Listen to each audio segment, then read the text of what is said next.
कषि कखारु डंकर तरकारी करी मैं आपण मानक देखी। कखारु डंक तरकारी कखारु डंक बैगण कखारु आलू सारू तो शाग। प्रथम मु किछि तेल पकईदेली अल्प तेल पकई परिवा को पकईदेली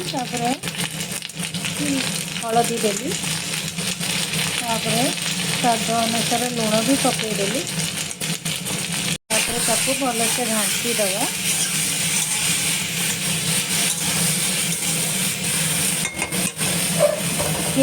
समय छाड़ा घोड़े देखते एमती टे भाजी गला आम ए कखारु डंक पकईदेवा।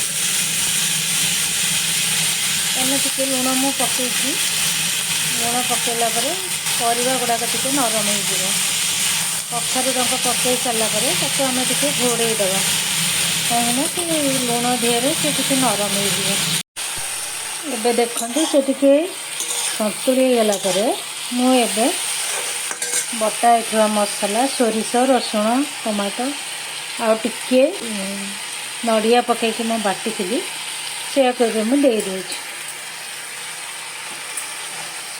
देखिए भलसे मुझे घाटी दूसरी देखते कमी देखा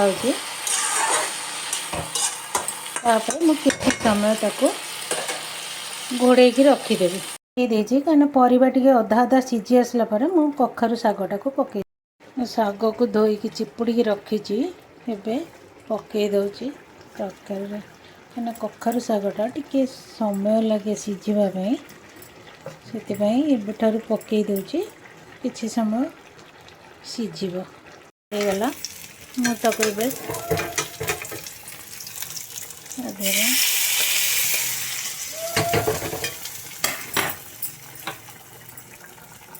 मुझे तरकारीटा फुटे देली देखते केम देखा आउे पानी मर पानी मरीगला मुझे ओह्लैदेवी खाइबा।